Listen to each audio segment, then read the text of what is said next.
The website and going to their interesting. LinkedIn page. I should tell Asher that. That's really interesting. You should, and I think having the content, having the background that he shared was pretty interesting to me too, because I mean, their email list grew from like 9 people to like 900 or something, crazy, right? Like, give me those types of ROI metrics on demand gen investment. But I think I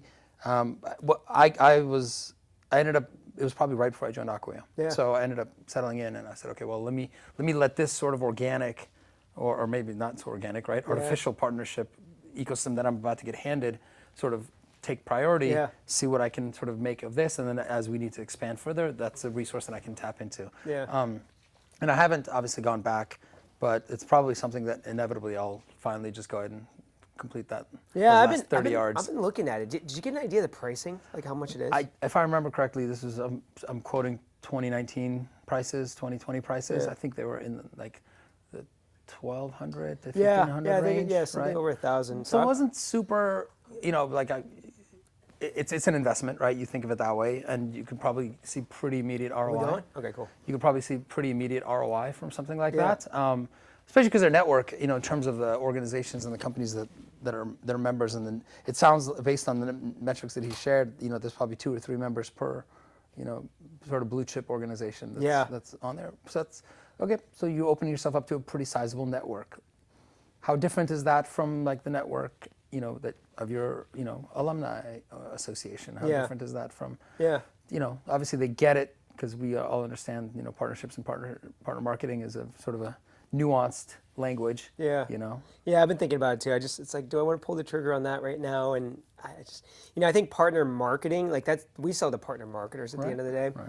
I think it's a niche within their organization. Right. I just don't know how much is there, and I also don't want to go in and just sell people. Like, that's not what a community is about. Yep. Yep. But it might be beneficial just to be in there. So I've been looking at it too. If nothing else, you can have access to those organizations. Yeah. Within those organizations, the more mature ones are going to have partner marketing teams, if not at least folks that are responsible for it. So there's sort of like a secondary value there. Yeah.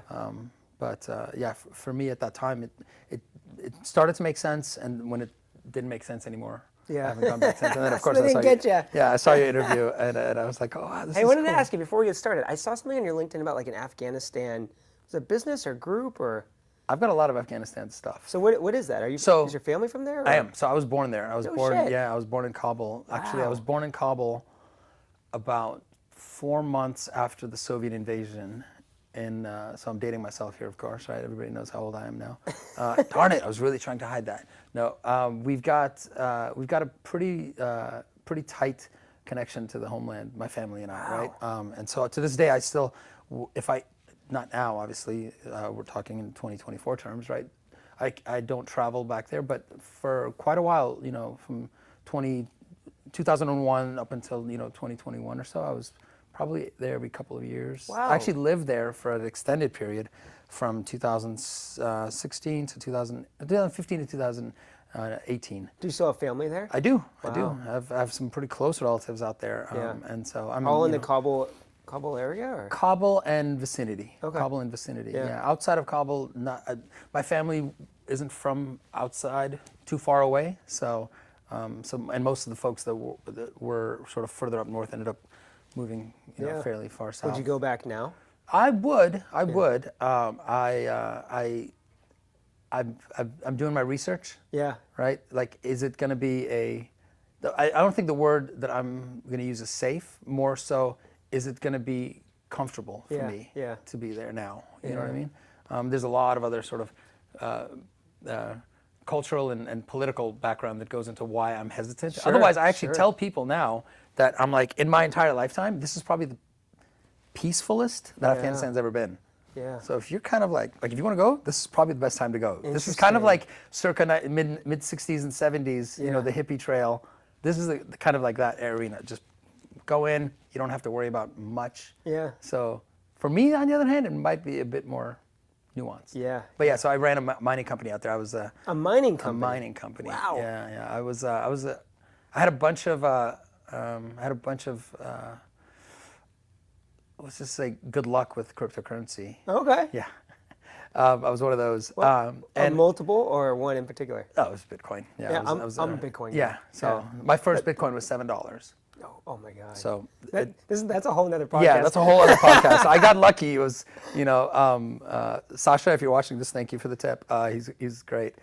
He told me about it, kind of clued me in on it, explained to me the whole thing. So I was like, oh, okay, whatever, I'll throw in $100. Yeah, wow. Next thing I know, I'm throwing $1,000. And then next thing you know, it was like, wow. Good for you. So I took this investment and I decided to go and build essentially a mining consultancy. Okay. And then eventually translate that into, full sort of ownership of a mining claim. In Afghanistan? In Afghanistan. Wow. Because it's a very, very resource-rich country, right? A lot of people don't know that. A lot of people do know that, and so there's a reason why there's, for the last 100 or so years, there's been very nuanced politics in that area. Yeah, there's a lot of value in the land itself. But they made a big lithium discovery there, and there's obviously a speculation as to how large it could potentially be when fully capitalized. But so I was like, you know what? I know the language, I know the culture, I know the history. I've got friends and family and contacts over there. I've got sort of my career behind me here, so I could parlay this into something valuable for sort of long-term development out there. The Canadians have a great proverb. They say, you don't mind for yourself, you mind for your grandkids. Yeah. Right. And so that was sort of the mantra of my firm. It was just like, we're just here planting seeds. We don't expect any of this to bear fruit in our lifetimes, but it's like, let's build decent foundations that can sustain and ideally bring these folks out of pretty dire situations in the long run, very, very long run. Yeah. So that was sort of what I did. Met a lot of great people, worked with a lot of great organizations, international NGOs, and international governing bodies, and very cool embassy folks that I met while I was out there. A lot of good contacts, and I think I like to look back and think to that experience like, okay, I planted some seeds. I still get outreach from folks. They're like, hey, we saw this. We're interested about talking to you, about potential investments and things like that. And I'm like, I don't actually invest there at the moment, but you want to hop on a call and I can sort of walk you through how. Yeah, you get a good network for that kind of it's stuff. very interesting. And I feel like you have this entrepreneurial spirit. Yeah, I get that. A lot of people have been telling me that all my life. I can feel it coming off you. Just go and sell lemonade on a street corner. That's what they told me when I was 5, and of course that kind of stayed with me throughout. No, I think there's a certain level of, and you get this too, right? Like you meet somebody, like we connected, right? Yeah, so random. So random. We should talk about that. We absolutely should. First of all, cheers for having a beer with me. I appreciate pleasure, this. My pleasure. Thank you for having me. I have it. This show. It's a mix of like, it's supposed to be just sitting down for coffee, beer, cocktail, whatever. Because that's what I did for the last 20 years. I just went around and met with various people in tech and had coffee and beers with them and learned a lot, right? And so now I get to share it with everybody. But the last couple episodes, probably the last 5 or 6 I've done, it's all been coffees and teas. And so like, it's nice to have a beer, especially after a long day. See, I give you the balance. I give you the tea, of course, because that's so funny. We should talk about how we met. Yeah. And the connection there. We should. I'll let you lead it. This is your shtick. Well, I mean, you probably just experienced this, especially traveling in other parts of the world, like just how small of a world it really is. Oh my God. Right, so it was. I have a fun fact for you. Yeah, go. My sister jokes with me. She goes, "Your nickname should be Snapple Fact. You throw out this random stuff that like nobody should know." So I read an article once that the term the world is the 6 degrees of separation in the world, so on and so forth. So apparently Facebook, well, Meta now, right? But at the time, Facebook did analysis over their data set. Like, okay, well, we can take our statistically significant sample of users and extrapolate across the global population. And they're like, no, humanity is actually only 4.5 degrees of separation. 4.5? Yeah. Wow. So 6 wasn't too far off. That's kind of impressive. You know? At that time, I would think it was just anecdotal, but now, like, there's actually data to support that. I believe it. I've had friends that don't know each other, and I've known in different parts of the world. So, like, I had one friend in New Orleans, one friend in California. They met each other in London, and after 3 hours of them meeting each other, they realized I was their connection point. Just totally random in London, right? So and they didn't have to pull up Facebook to find out. Yeah, I know. Yeah, but so all right. So you work at Acquia. We're gonna dive into that. You all were doing a golf tournament in Colorado. Yep. I don't even golf. Last time I golfed was like great. 7 years ago. I golf like I don't golf. But yeah. and I show up at the golf tournament, and you're this cool dude with sunglasses, drinking beers, making everyone have a good time. And how did we even realize that we both grew up in the same town of Alameda, California, and somehow it came up, and we realized we went to the same high school, probably at the same time too. Yeah, if I remember correctly, you were there, and you were the year of my younger sister. Yeah, I think so. And she and I overlapped for 2 years at Alameda High. So that's crazy. Really strange. Small I think town. somebody mentioned that, Waleed just flew in from the Bay Area or something. this morning. And then you were like, yeah, I'm from the Bay Area. Yeah. And then, when I hear Alameda anywhere, I'm like, wait a second. Yeah. Ding, ding, ding. That's a small town. It is. It is. I tell people, I'm like, if you've ever met a Rashid in Alameda, chances are it's one of my siblings. Yeah. So, hey, that's it. So what do you do at Acquia? I've been with Acquia now 4 years, and going on 4 years actually, and my responsibility is sort of managing the Western sort of enterprise partners that we have, and kind of just getting to know them, folks like yourself. Yeah. Figuring out, what's your go-to-market strategy? What are you guys specialized in? Where are you guys looking to expand? What are your, strengths, and and trying to identify your weaknesses that you may not be telling me. Take that, and then try to connect it to our sales organization. We've got sales motions globally. My responsibility is definitely North American focused, but the sort of building that connection of like the right partner that can deploy our open source software the right way. I'm always struggling with how to explain what I do to folks who aren't in our industry. Yeah. That it's rare I have to actually explain it to somebody who already knows. Yeah. You know what I mean? Would you say it's like a business development role? Is that the best way to classify it? No, I'm actually, I described it once like that, and I almost felt like I got the proverbial slap on the wrist. Like, really? How dare you describe it as that? I'm like, because I'm like, to some extent there is a lot of business development in there, but really I think it comes down to identifying where organizations are really complementary to ours, and because they're not all gonna work out. We get folks that are interested in joining the Acquia partnership ecosystem that, for better or for worse, we just have to, say thanks but no thanks. Yeah. And that's, the Acquia digital experience platform sits on the Drupal open source framework. Right there is that's sort of like, if you don't know that, then if you don't understand that, you're not familiar with that, right? We've got a long road of enablement. We're going to start there because I don't know what the Drupal open source platform is. So explain that to me. Oh wow! The short road version. History lesson. So our founder Dries Boutart is the creator of Drupal. Okay. So he was in college, typical. We were in Silicon Valley, right? College kid sitting, cracking out code. Created this Drupal framework that was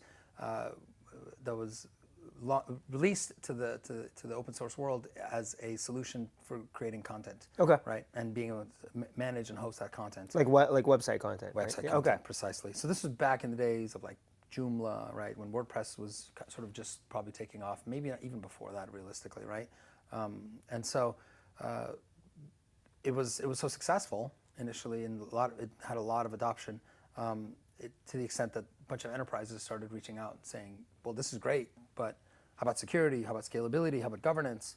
And fortunately, he was savvy enough that he was like, yeah, we can do that. And sort of what you see at Acquia is the commercialized version of that open source Drupal framework. So annually throughout the United States, throughout the world, actually, there are Drupal camps that are taking place. DrupalCon is a big annual event that takes place, and so the whole Drupal community is representative of, I think, over 40,000 contributors. Wow! Right, huge. And so that community, obviously, they've got the chops and the experience to be able to deploy Drupal. Within Acquia, we are the commercial-facing entity that's capable of providing the security guarantees and the SLAs and the uptime and so on and so forth from a hosting standpoint. And so Acquia has evolved over the last, even to the extent, even in the time frame that I've been exposed to Acquia directly, it's evolved, which was interesting because I remember being a partner of Acquia's on the outside, and it was, Acquia was a CMS. That's what we did. We talked to Acquia whenever we needed a content management system. Fast forward, less than 2 years later, and I'm in Acquia as sort of as a member of the team, and as you sort of go through the boot camp and you're onboarding, and I'm just like, wow, this is so much more than I thought was originally viable. So I think a lot of my challenges and really opportunities are, identifying where folks who would be a good partner with Acquia are in that understanding of Acquia's capabilities and solution stack. And so if they're familiar, great, let's go to market, right? And that's where the partner marketing activities come in, the demand gen comes in, the thought leadership, and with webinars or roadshows or golfing events in Denver, right? And for those who aren't familiar with Acquia and how we sort of fit into the greater MarTech stack, it's sort of a crawl, walk, run approach. Yeah, no, that makes sense. I want to get into how you came from the partner side into Acquia from a partner. First, a little rapid fire. So I just, my goal with this show is really that listeners really get to know you as a guest. So Okay. I got a couple rapid fire questions for you. Should be fun.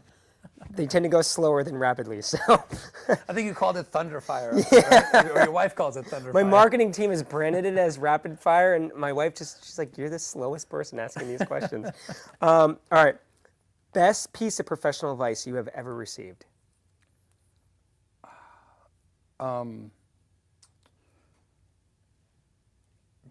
Data to information to action. That's pretty good. Yeah. Okay. Favorite way to unwind from a long day? Mountain biking. Oh, yeah? Yeah. Oh. Yeah. Just do that in Colorado next time than golfing. Right. Well, I'm a Bay Area native, right? And Oh, that's right. We As did far the as same we're trail as the Joaquin. right. As far as we're convinced, it was founded here in Mount Town. I know. Yeah, no, I get that. I got buddies up in Colorado Whistler. just blows it out of the water. Colorado's, yeah. So I've got to either bring my bike out there or I'll borrow one of yours. Yeah. And I'm a big. I love mountain biking. I haven't, with 3 young kids, I haven't really mountain biked in like 7 years. So Preaching to the choir, buddy. my kids are Preaching to the starting to choir. like, my oldest 7-year-old, she just got like a small mountain bike. So we're Good. starting to get into it. Slowly but surely. All right. Most adventurous thing you've ever done? Besides opening a company in Afghanistan. Yeah, I was gonna say that's Well, you know what? I Eagle Rider over here in San Francisco rents out Harley Davidsons, and I remember I had like a bit of a work sabbatical. Yeah. Like I left my previous company, and the next role wasn't going to start for like a month and a half, and I was like, well, what do I do? So I rented one of their Harleys, and I just rode it down PCH to San Diego. Oh, cool. And the plan was to ride it all the way back too, Yeah. real confidence. And it was sort of early spring at the time, and I think I hit like Orange County-ish, and all of a sudden this rainstorm started, and it was In LA. It was brutal, right? And I'm like, really? Oh, My jeez. luck. And I'm not even like on the 405 or the 5 at that point. I'm like deep inland on the 15. So here I'm at the 15, and I'm like, okay. I stopped every couple miles and like checked my phone. I'm like, is this weather pattern going to end? And I'm looking at the Doppler, and this thing extends way north of Fresno. Oh, jeez. And I'm like, there's no way I'm going to make this. Yeah. So I cut west, right, from the Inland Empire, and I cut west all the way across and went straight to LAX. Fortunately, they have an Eagle Rider location there.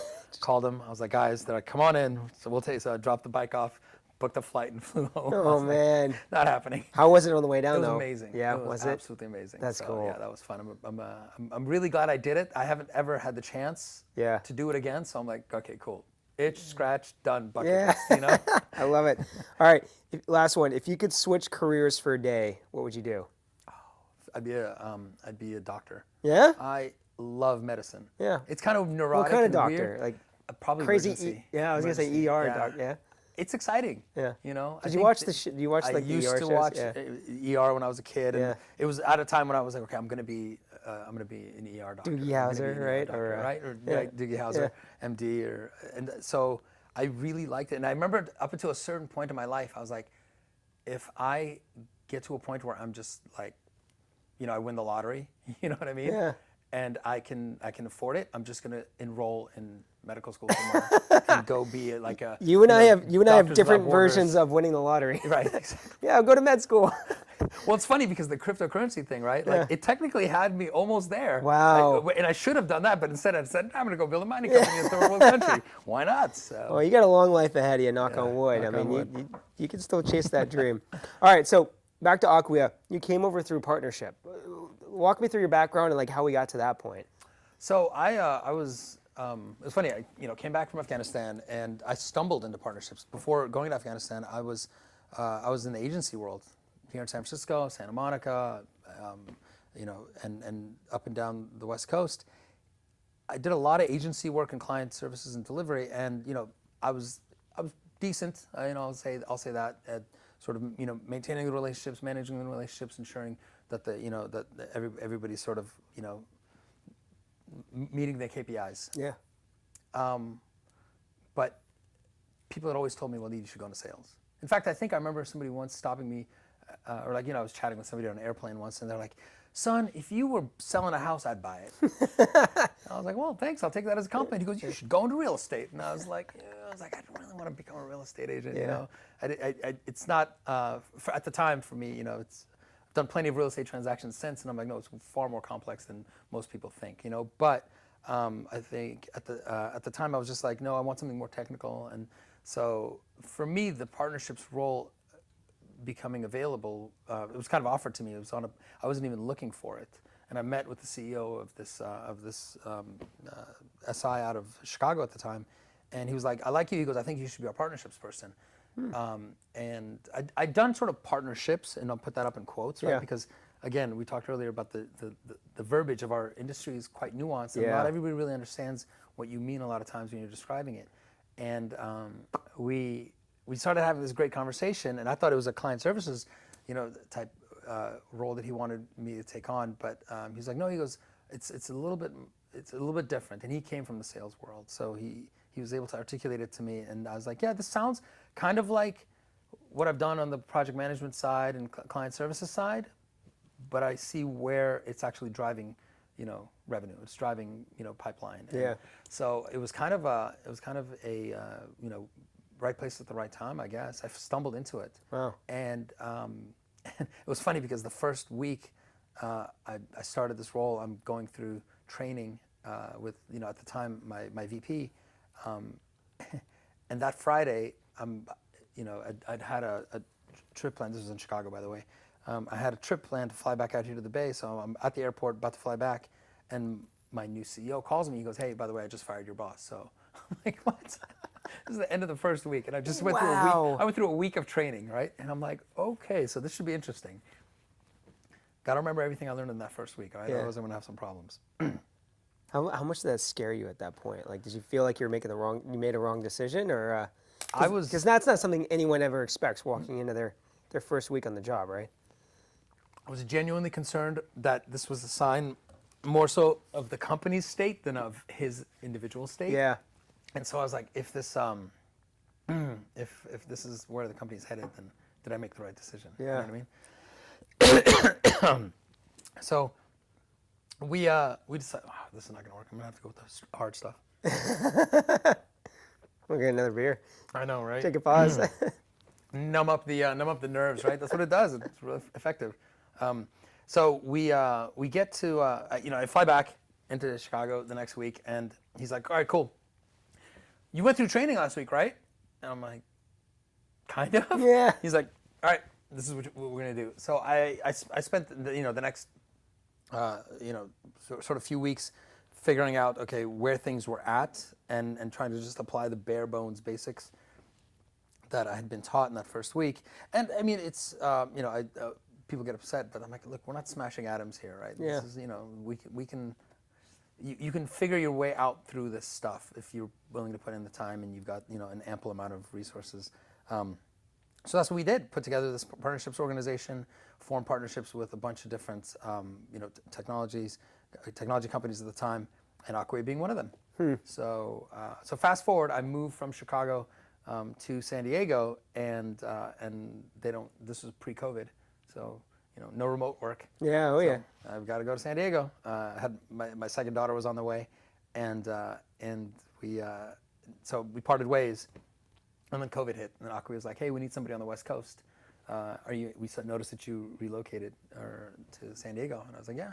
So they reached out. So I was a COVID hire, which was a very interesting experience coming on board. I think it was it was only a few months before I met my first colleague in person, but I think it was almost 2 years before I got to see HQ. Really? Yeah. Wow. Which was really interesting.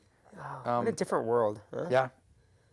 There was an opportunity to see HQ, if I remember correctly, in my first 6 months, but I ended up getting COVID. Yeah. Oh, jeez. So I had to cancel that.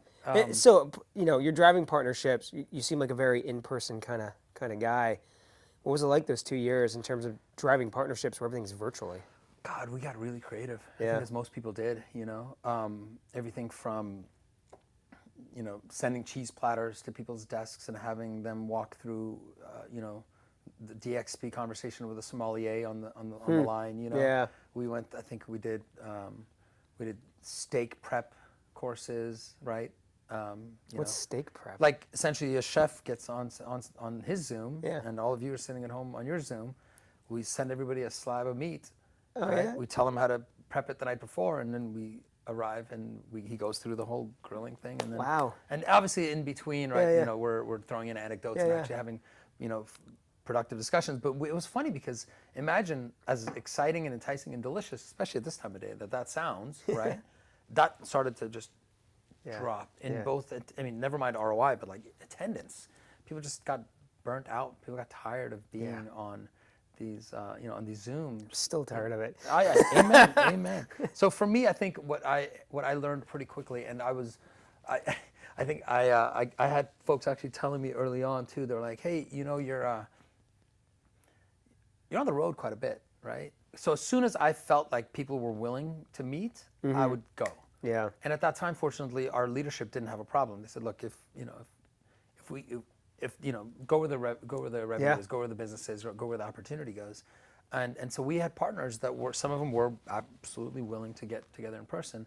And so I started hitting the road, probably about once every 2 months at the time, right? Not too often, maybe once every 3 months even, but just enough that I would do it in such a way that I could sort of knock out 3 or 4 partners in a city. Yeah. So like Chicago was a destination, Southern California was a destination.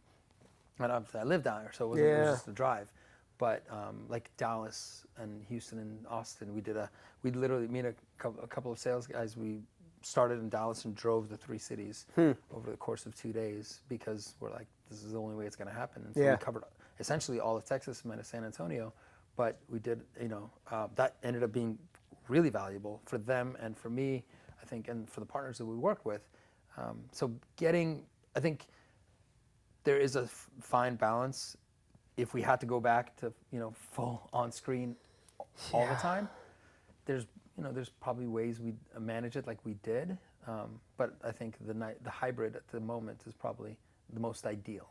I think so too. I mean, it's, there's a lot that can be done tactically over Zoom. You and I could have done this over Zoom. Yeah. But it's just not the same. It's not the same. It's just not the same. And that's why, like, this is technically, I mean, we record this for video. It's technically a podcast, and there's a lot of podcasts done virtually, but I'm not as good. Right. And that means that the conversations I'm going to have are just not going to be as natural and authentic. And this show is all about authenticity. Yeah. And so, there's some people that could probably do it better virtually, but I think there's just something lost when you lose that in-person interaction. There's a lot of nuance, and I can't remember if I said on the show or to someone else recently, but my best business deals have not been in the meeting, but it's been on the way to or from the meeting. Yeah. And I mean there's just a lot that happens outside of that 30-minute meeting. Yep. I think it's trust, right? Can I trust this person? Yeah. Right. Is this person competent? Can I sort of hand them, whether it's a budget or some other definition of resources, and know that, be confident that they're gonna deliver ROI or give me the results I need. And then there's that, they say je ne sais quoi, right? Like is there chemistry? Can we do we click? It's pretty shocking how, and that's subconscious. I don't think most people are explicitly aware of that, of that dynamic. And that's hard to get over a screen. It really is. So Very difficult. I think you're right. I think the hybrid is kind of an ideal role because there's still a lot of business that can be done that doesn't have to be in person. Yep. But if that's your world, I think you're missing something. Yep. Yep. So I want to ask, in terms of your background from the agency world to running mining companies in Afghanistan, like what has that taught you that's really helping you today? What are your big takeaways that's really helping you be successful driving partnerships? I think that variance for me, that having those sort of very disparate experiences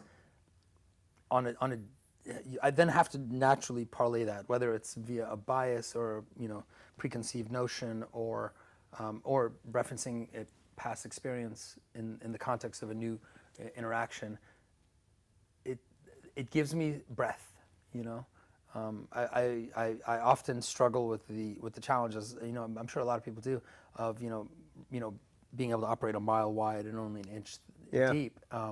And so for me, I think what partnerships has allowed me to do is kind of create that inverse histogram, right? So like there is an area in which I am truly, as deep as I possibly can be, but I've got just enough exposure from,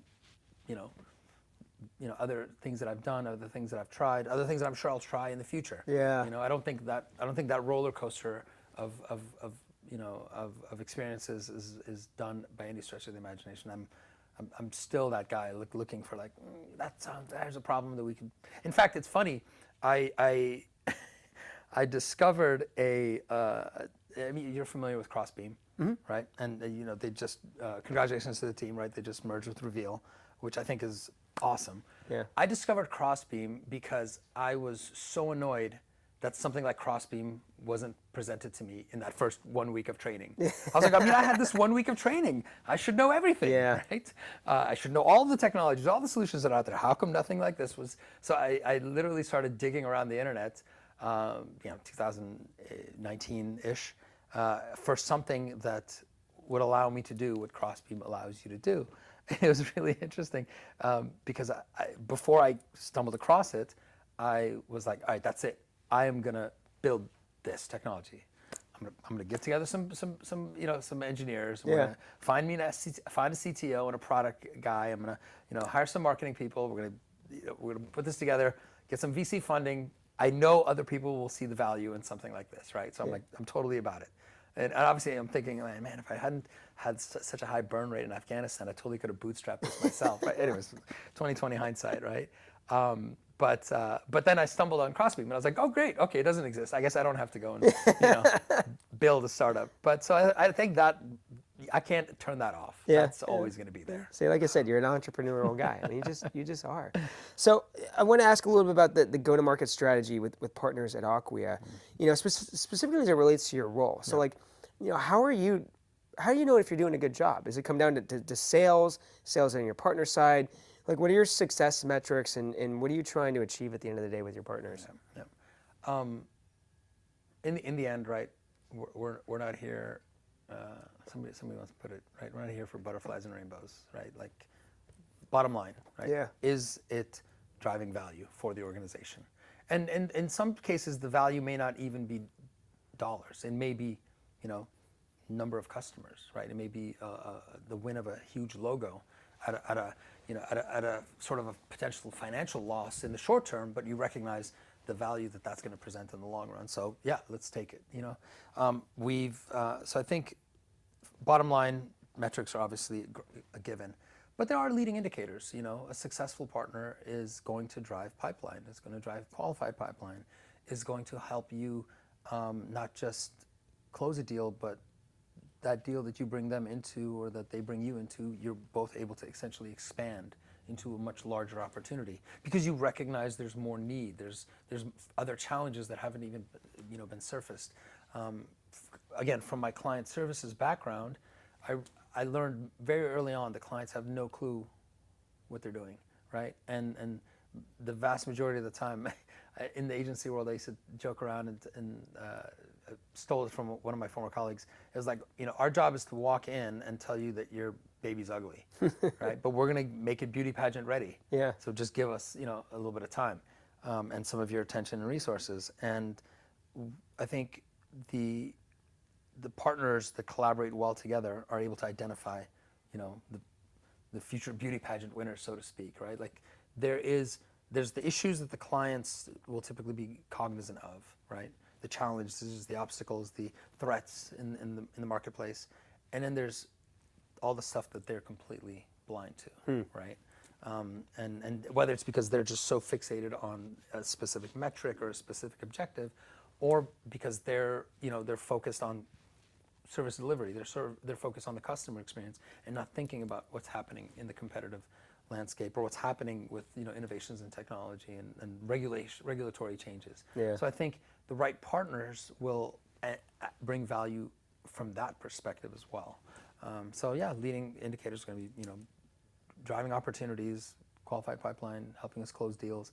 And then beyond that, right, it's now you've got a mutual customer that you're collaborating on. How engaged and involved are you in the long-term success of this relationship for both parties?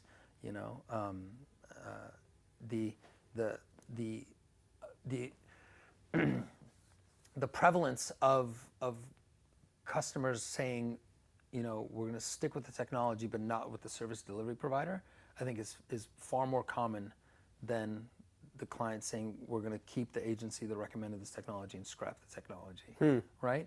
Yeah.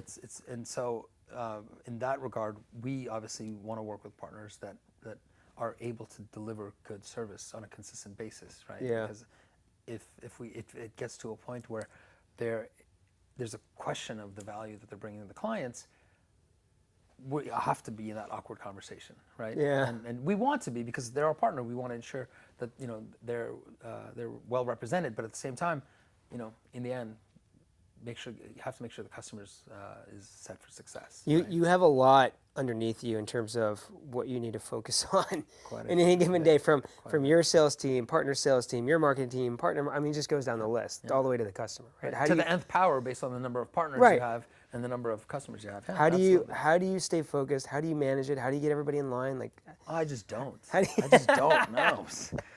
It's whack-a-mole, And one of my my first job out of college, my old boss, Ewout Monte, if you're watching this, kudos to you, thank you. He's the one that taught me data to information to action. But he also once said, there's going to be stuff that falls off the plate. You just have to be in charge of what's going to fall off the plate, right? There has to be a natural sort of prioritization there. And like I said earlier, a lot of times maybe the North Star for the organization isn't necessarily revenue, whether it's that year, that quarter, or that month. Maybe this is a marquee logo that we need to sort of bring into the ecosystem. Well, okay, then that's the priority, right? That cannot fall off the plate, and the rest of the stuff. So yeah, I think there is a certain balancing act that does have to take place in terms of prioritization and recognizing, where to lend one's time and energy and focus, right? Like focus in and of itself is a resource, a very rapidly deteriorating resource. Last time we talked, you mentioned the power of three. Yeah. Can you explain what the power of three is and what that means to your role? I hope I'm not sharing trade secrets here. No, I'm kidding. But we at Acquia recognize, our sort of marketing stacks, our solution needs partners that can deploy that, whether that's solutions integrators or consultancies or agencies or Jim and Joe out of their mom's garage, right? Like we've got the full gambit. But our technology, by nature of the fact that it is a technology that's built within a specific platform, is not going to have certain features that those customers are going to want. But as we've seen pretty evidently, right, in the last 2-3 decades, the convergence of all of this technology is inevitable, right? And in some places it's converging this way, and in some places it's converging this way. But I think overall we're going to see this level of convergence, and so data, marketing, technology, experience, content, right? All of this is now starting to be discussed in the same rooms, let alone the same teams. And is a part and parcel of a successful strategy within all types of organizations, and that's state, whether that's the public sector or the private sector, you see these same issues come up. I think I totally lost my train of thought because I was so passionate about articulating the fact that these topics are being discussed everywhere else. You have to remind me. Power of three. Power of three. Thank you. So that's where I was going with this. So what we realize is this: you've got a technology like Acquia. It's great, right? We're the best, right? But like, this totally sounds like a sales pitch. But there's going to be other technologies that we just don't have, right? But are necessary. And maybe in 5 years' time, it's all going to be one. But today, it's not. And so how do we bring those technologies into the sort of the ecosystem in a way that doesn't cannibalize on them, doesn't cannibalize on us, allows our partners to still be the sort of the strategy experts and the execution sort of folks that they want to be. And so the power of three is recognizing our technology is not every technology, right? Great example, right? Our partnership with Amazon Web Services, right? Great example of a power of three scenario. And others, right? Acquia has as a DXP and Drupal as a sort of base code has solutions for search and commerce and content and assets and media and so on and so on and so on and so forth, right? But some clients are like, no, I really like my,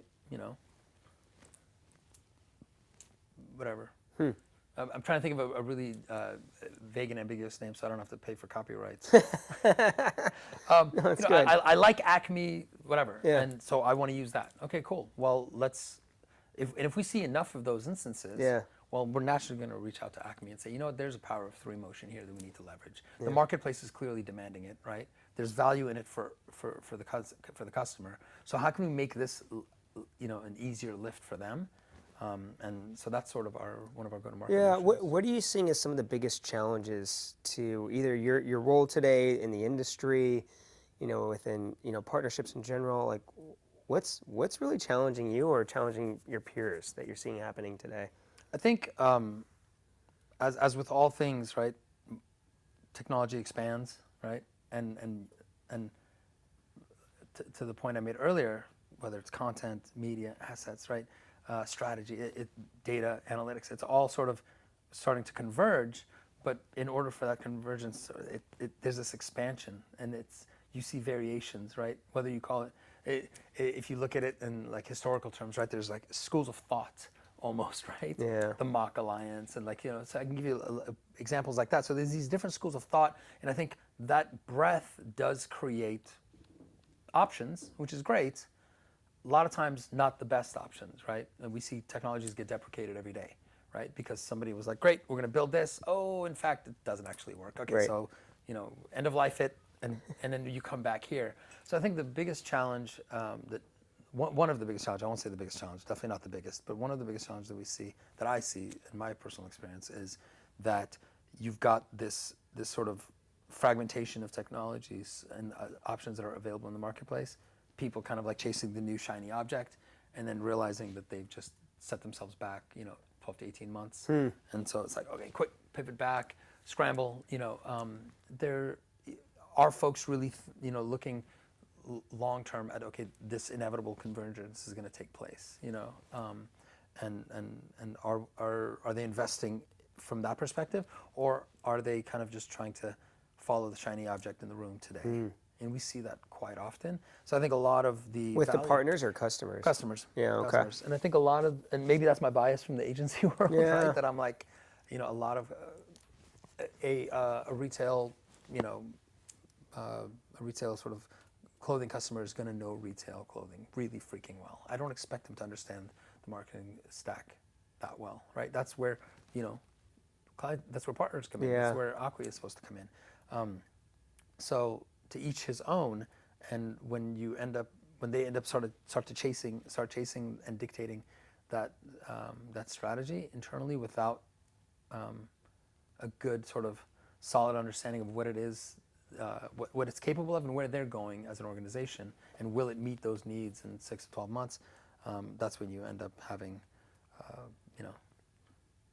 end of life announcements that impact. So, it sounds like, at the end of the day, you have to have some tough conversations, not just with the customers, but earlier on, you were talking about the partners and just having a reality check of what you guys are good at and, where are the shortcomings. Like is that a big part of your job in terms of just providing honest feedback in a way that helps people move forward?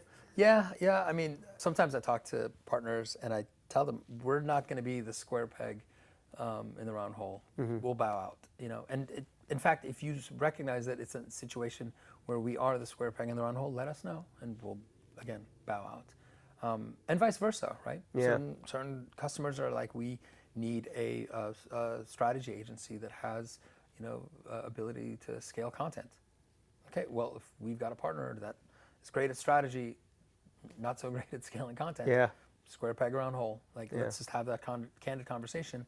I think earlier I mentioned sort of trust, right? Can I work with this person? Can I trust this person? Can I a big part of what I do, to the chagrin of I think of a lot of folks that I work with, is I'm just brutally transparent. Yeah. Right? Like you're not going to work here. Sorry. I'm willing to work and sort of mold this thing and shape it. You got to work with me. You got to invest. We got to, take some time. Let's be patient. We can grow, right? Like I said, not every partner that comes on board is ready to go. I'm smiling because early in my sales career, I was like most sales reps. I would just say whatever the customer wants to hear, right? Yes.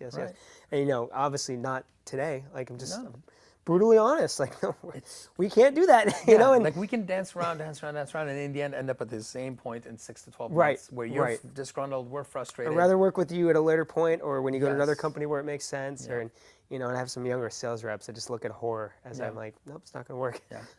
What's that old adage? Fail fast, right? Like, just know that it's not a successful effort. Don't spin cycles trying to force it. And I think that is a part of sort of my mantra with partners is like, I'm just going to be brutally honest and candid with you. I think it's easier that way. And I if I lied to you, I won't remember anyways. I have the memory of a goldfish. I know that about myself, right? Your greatest strength is knowing your greatest weakness, and that's my greatest weakness. I have the memory of a goldfish. So it's like I won't remember what I lied to you about anyway. So I might as well just tell you the truth and let the chips fall where they may. I think it's easier that way for everybody. So I love it. I think it's a good approach. I want to ask you. I mean, on a personal level, you seem like you have a really good outlook. Diverse background, you're getting partnerships done. What are some personal challenges that you've faced that have kind of shaped this outlook that you have? Good question. I'll peel back a few layers for you. Sure, why not? I think partnerships got really interesting to me when I went through my divorce, right? And you start to really sort of in that experience, right, and I've talked to a lot of, guys and gals who've gone through it, in that experience, you start to, if you're somewhat sensible, right, you'll do some internal reflection, as you should with anything, I think, in life, but definitely something like that. And so, I looked back at myself and sort of how I was managing, that relationship and how I, what I learned from it, what I gleaned from it, how can I improve, how can I do better, how can I, grow and build and, not repeat mistakes.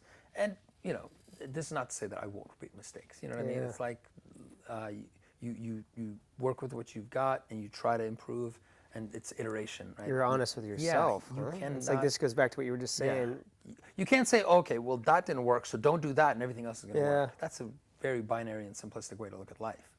So I'm generally considered to be a very optimistic person. So I'm like, okay, let's learn from it. Let's build upon it. Let's improve and let's go forward. But partnerships kept ringing in my ear. And I don't know if it's because, half of my days spent thinking about my, 2 little girls or half my days, and the other half is spent thinking about work, right? Like, but no, like I was like, it's funny when you think about partnerships, what are partnerships? It's trust, right? It's a commitment. It's each of us holding up our own end of the bargain, right? And it's transparency, it's honesty. It's really interesting. Like maybe I got way too philosophical with it and trying to apply in the analogies, but I realized, oh my God, a happy, successful marriage can and should, in my mind now, be a really good partnership. And it's lovely because it's such a paradigm shift in my mind. I remember 10, 15 years ago when I meet people, I'd be like, oh, this is my partner. And I was like, that's so weird that they call them their partner. It's obviously your wife, dude, whatever. Right? You know what I mean? Like, okay, fine. And, 2020 hindsight, because now I'm like, wow, they were way ahead of it. They got it. Like, it truly is that. So I think that's an area where my personal life and my professional life just completely overlap. My recognition that, a good partnership, define it in either context, is made up of communication, transparency, honesty, trust, holding up your end of the bargain, right? Because it's like, if you and I are working on a, some potential, opportunity, there's things that you're going to just assume, like, Waleed's going to take care of it. Yeah. And if we're sitting in front of the client, or we're ready to, hit submit on that RFP response, and it hasn't been done, you know what I mean? So heartbreaking, right? Yeah. Not to the same level and degree, but hopefully that answers the question. Yeah, no, it does. It's still all fairly recent, so I'm honestly still unpacking this. That's what I mean by, like, all right, I'll pull back a couple of layers in the onion, but there's a lot of layers I think still left. Yeah, I mean, it's a lot to go through, and for you to still have such a positive outlook and to pull wisdom out of that and apply that to something you're passionate and love about, I mean, it's like, that's just going to come back to you fivefold too as you go out and open yourself up and get in that next relationship. I mean, it's just gonna be that much more powerful. Yeah. Right? I think you are a diamond formed under pressure, right? It's like those experiences and that, whether it's that heat, that pressure, that experience really starts to just crystallize and strengthen your core, and I think that's important, because you go through life in general, and a relationship, and you want somebody who's got that strong core. Yeah. Because life is going to come at you, right? I mean, good God, did life come at you 2 weeks ago? I mean, what was the name of that hurricane, by the way? Hurricane Beryl. Beryl, right? Like a terrible name. Terrible Beryl. I mean, like, So that's the second. I've been through many hurricanes. Good God. Because I used to live in New Orleans, so Katrina was the big one. Oh, you were there? I was there for Katrina. Oh my God. Yeah, and tip to you, my friend. Well, so I can't say it was there, because I actually evacuated from it. So we evacuated to a town called Lafayette, which I think, oh God, my geography, it's about 100 miles west of New Orleans, which is where, when there's an eye of the storm, you want to be, in this side of the hemisphere, you want to be to the west of it. Yep. They call it the dirty side is the east side, because of the way it rotates off the ocean. Oh, interesting. Yeah, so by the time it hits you on the west side, it's gone up over the land, and then it's coming back down. It's dumping everything on the east side. Yeah, and so it's just not as bad. And so, yeah, I mean, just long story short, we decided to do a last-minute trip for 4th of July. We wanted to go to the beach. We did a big spring break travel trip, so we're like, we're not buying. I got to buy 5 plane tickets and then get a dog sitter, let's just drive somewhere and take the dog. And they were like, well, let's go to the beach. Galveston is 16 hours away. Like, we're not afraid of road trips. Let's do it. We have a van with 200,000 miles. Oh my God. We got it checked out, everything checked out, drove on down there. As soon as we get there, transmission problems.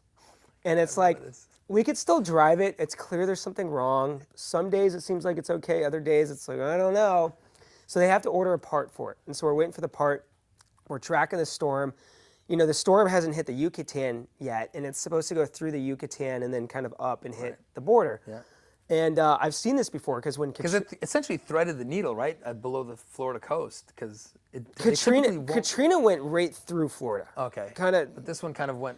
This one went the Yucatan, hit the Yucatan. But the funny thing with Katrina was, right when it was about to hit Florida, coming out of Florida, it had the cone, and just the tip of the cone was touching New Orleans. Okay. Yeah, and so this was kind of the same, where it was going to go through the Yucatan, and then just the tip of the cone was touching Galveston, like not even.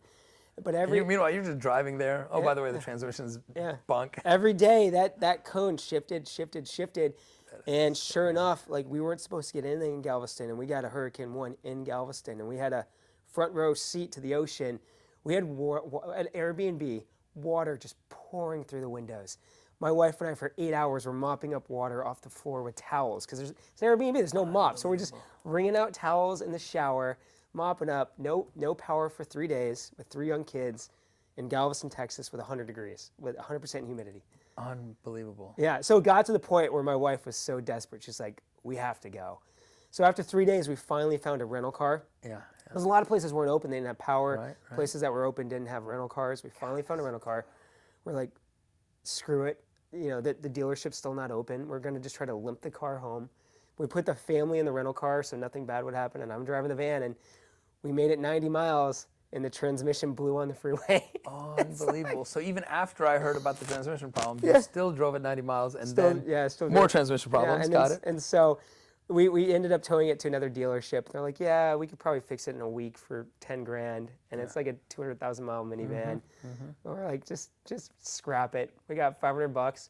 We got half of our stuff out of the minivan because it's a smaller rental car. It was like a small. It's not going to fit everything. Couldn't fit everything. We left everything from our Yakima rack to all sorts of stuff in the van. Unbelievable. Half our stuff left in the van and drove away. Just a liquidation sale. We were just.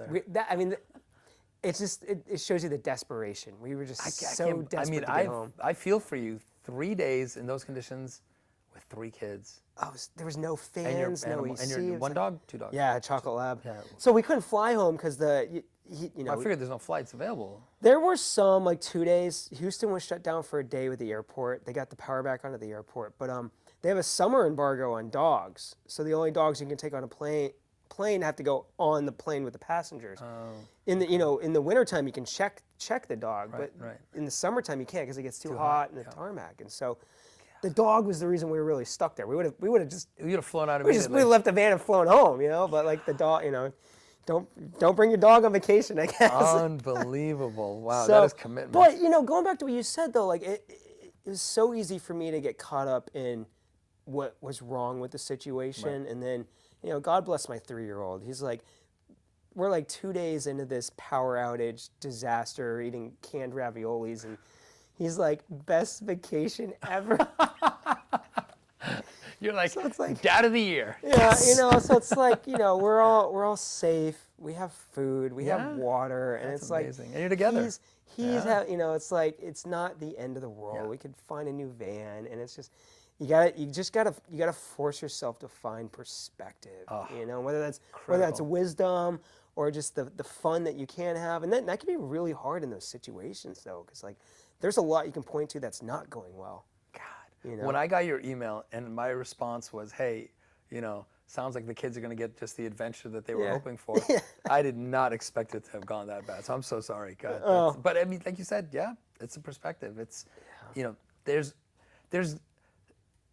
Pardon my French, shit's gonna happen. Yeah. This is life, is what I tell people. I'm like, it's gonna happen. Yeah. And so you have one of 2 ways to deal with it, Curling up in the corner is never an option. I don't care. People think it is, it's not, right? So you either accept it and, and sort of adjust and, iterate and improve and build, or you wallow and fall victim to it, which will still have its own consequences, and you'll still have to take actions to deal with those consequences. Yeah, no, I think you're right. And there's a quote I love, and I don't 100% believe it, but it's adversity doesn't build character, it defines it.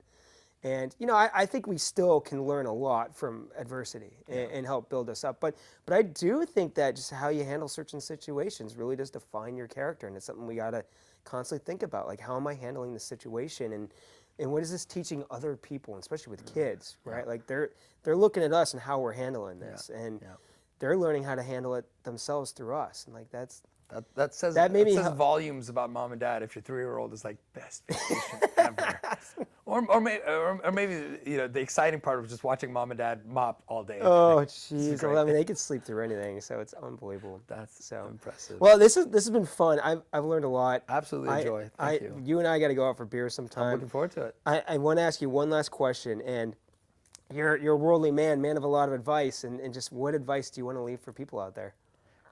Wow. I'm a huge fan of the label that I've been given by folks that like, Waleed, you're the perpetual optimist. You're always good times, Waleed, right? And I think it's that you stay positive. Who was it? Winston Churchill said, right? When you're going through hell, keep going. Just keep going, because you'll. If you start to get negative and not push and not and give up, essentially. I think that's what it is. I'm a stubborn mule. I just refuse to give up. I don't care if it's a third world war zone. I'm not giving up. We're going to build this. And I think that is that attitude of like keeping an eye on sort of what potentially could be positive in an experience is critical to not just, like you said, the impact you're going to have on whether it's your children or your colleagues or folks that are observing you, strangers that are observing you at a distance, but how your internal, even biochemistry is going to respond to that. You think about the release of serotonin and dopamine and cortisol in different situations and how that affects your physiology. And I mean, God, don't get me started. Like I said, I love the field of science. So I think there's a lot to it in that regard. So my advice is just, if you're going through it, keep going and stay positive. And even if you have to lie to yourself and be like, I swear I'm being positive. No, I think the repetitive, verbally hearing yourself say it and trying to find the pluses in an otherwise negative situation, I think it goes a long way. We don't realize it. I think we only realize it much later on in life. So. I love it. Well, cheers, Waleed. Here's to being positive and keep going. My pleasure. Thanks so for much coming for having on. me. I appreciate it. Cheers.